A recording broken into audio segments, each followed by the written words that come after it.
안녕하세요. 그레입니다. 오늘은 나르시시스트가 상대방을 조종하기 위해 비난이나 비판을 어떻게 쓰는지, 그리고 대처하는 방법에 대한 이야기를 해보겠습니다. 대부분의 사람들은 자신에 대한 비난이나 비판을 편안하게 받아들이지 못합니다.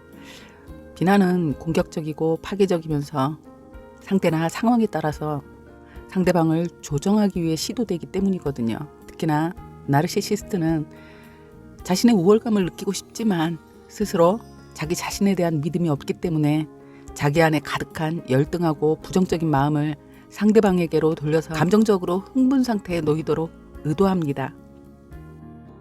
감정적으로 흥분 상태에 놓인 사람은 사실 조정하고 휘두르기 쉽거든요. 조정적인 비판에 대처하는 방법은 무엇이 있을까요? 비판이란 파괴적, 부정적, 위협적 방향으로 이루어지는 경우가 대다수입니다. 비난받는 사람은 대개 자신에 대한 공격으로 여기게 되고 감정적으로 대처하는 경우가 대부분이거든요. 그리고 타인을 말로 조정하려는 나르시시스트 성향의 이기주의자들은 이것을 교활하게 도구로서 능숙하게 사용합니다. 비난이라는 단어 자체가 우리에게 내적인 거부감을 불러일으키고 불안을 느끼게 하는 단어이기 때문입니다. 여러분을 조정하려고 비난을 도구로 쓰는 나르시시스트 성향이 높은 사람들에게 대처하는 방법을 알아둔다면 그들의 의도하는 만족감을 차단할 수 있겠죠. 이들이 비판을 도구로 쓰는 목적은 크게 세 가지로 분류할 수 있습니다.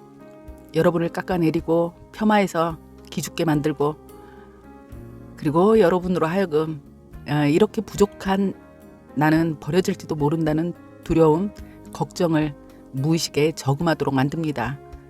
그리고 나르시시스트 자신이 불리하거나 불편한 상황을 바꿔보려는 그런 의도에서 쓰기도 합니다. 평범한 보통 사람들이 다른 사람들과의 관계를 잘 유지하고 싶어하고 관계의 발전을 위해서 나쁜 사람이 되지 않으려는 마음을 역으로 이용하는 거예요. 상대로 하여금 자신의 비난에 전전긍긍하도록 만드는 거죠. 여러분은 그들의 비난이나 비판에 대해 부들부들 떨리고 화가 나지만 반격할 수 없으셨을 겁니다. 왜냐하면 그들에게 대항했을 때 그 뒤에 따라올 결과가 얼마나 참혹한지 잘 아시기 때문일 거예요. 맥락도 없고 상황에도 맞지 않는 그런 엉뚱한 비난이나 비판에 대응한다고 해도 말꼬리를 잡고 공격할 게 뻔하고요. 상대방에게 맞춰주기 위해 못난 척, 기죽은 척 해도 비난이나 비판은 더욱 심해지고 여러분은 더욱 상처받을 테니까요. 여러분이 그들의 비난이나 비판에 흔들리지 않는다면 사실 상대는 지치게 되고 그들의 말은 담배 연기처럼 잠시 냄새만 피울 뿐 공중으로 사라져버리거든요. 여러분이 이러한 과정을 혹시 겪고 계시다면 나르시시스트가 여러분에게 열등감을 품게 하고 기죽게 만들려고 한다 해도 사실 그 열등감을 품고 있는 사람은 상대 나르시시스트임을 깨달으셔야 합니다. 그들은요, 스스로에 대한 자신감 상실을 다른 사람을 비난하고 짓밟으면서 상대적 만족감을 느끼고 싶어 하는 거거든요. 황당하게 들리시겠지만 사실입니다.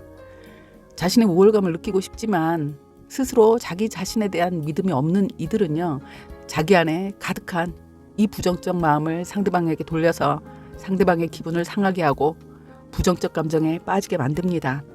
그래야 자신의 기분이 좋아지기 때문이죠. 조정적 비난은 여러분이 그 비난을 받아들이고 스스로를 자책하거나 화를 내고 분노할 때만 그 힘을 유지할 수 있습니다. 나르시시스트 상대에게 비난에 타겟이 되었다는 걸 눈치챈 순간 상대의 비난을 개인화하지 않으셔야 합니다. 나르시시스트는 상대가 여러분이라서가 아니라 그 누구에게라도 그렇게 하기 때문입니다.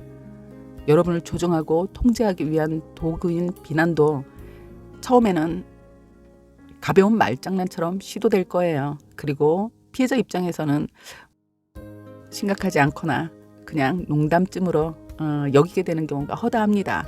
그렇게 점진적으로 수치심을 건드리는 인신공격으로 발전하게 되고 여러분이 어떠한 반격이나 대응도 못한 채 감정적으로 폭발할 지경에까지 이르게 될 것입니다. 나르시시스트는 피해자가 자기 정체성을 찾을 수 있는 비판적 의식을 갖지 못하게 하기 위해서 꾸준히 감정을 건드리는 이런 짓을 지속적으로 하는 거예요. 피해자인 여러분은 이런 상황에 꾸준히 노출되면서 스스로에 대한 확신이 사라지고 점점 조정자에게 휘둘리게 되겠죠.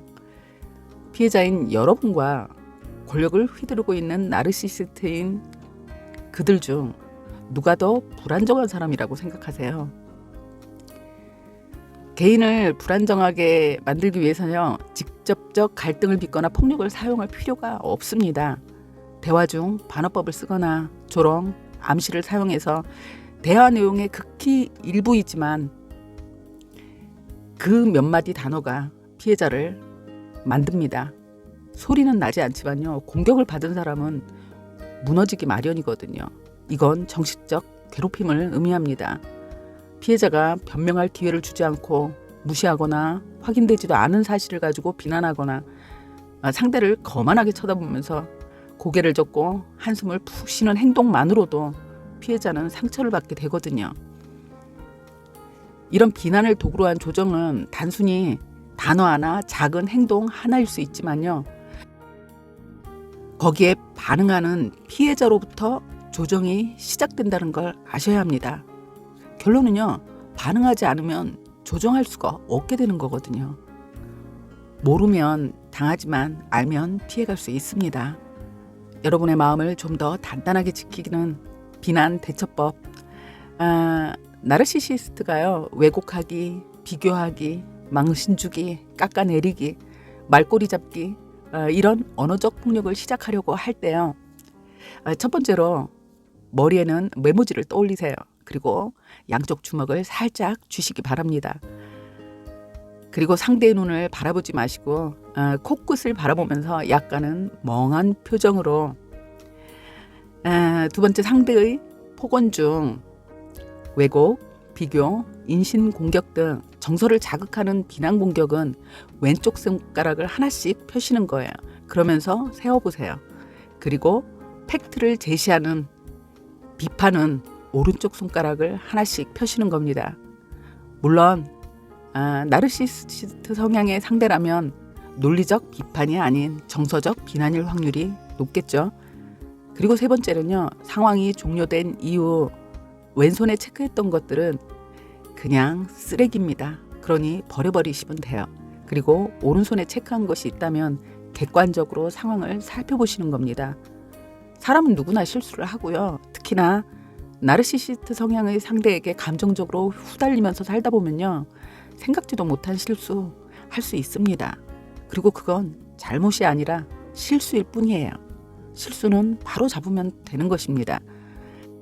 말을 좀 거칠게 하고 말을 함부로 하는 사람들에게도 써볼 수 있는 방법이기도 하고요. 이게 습관이 되면 그렇게 됩니다. 상대가 어떤 말을 했을 때 정서적 비난이면 나도 모르게 내 몸에 배인 습관대로 왼쪽 손으로 세고 있고, 그리고 이렇게 세고 있는 행동은 이성적 행동이거든요. 감정에 휘말리지 않을 수 있습니다. 그리고 상대는 여러분에게서 어떤 만족도 얻지 못하게 되겠죠. 여러분을 감정적으로 흥분시키고 자극하기 위한 시도인데 감정적 반응을 전혀 보여주지 않음으로 해서 흥미를 잃게 됩니다. 비난이나 비판을 통한 공격을 재미없어 하게 될 것입니다. 상처를 받을지 말지의 결정권자는 바로 여러분 자신입니다. 이기적인 나르시시스트에게서 상처받고 힘드시다면요, 여러분에게는 아직 선택의 기회가 있다는 걸 절대 잊지 마셔야 합니다.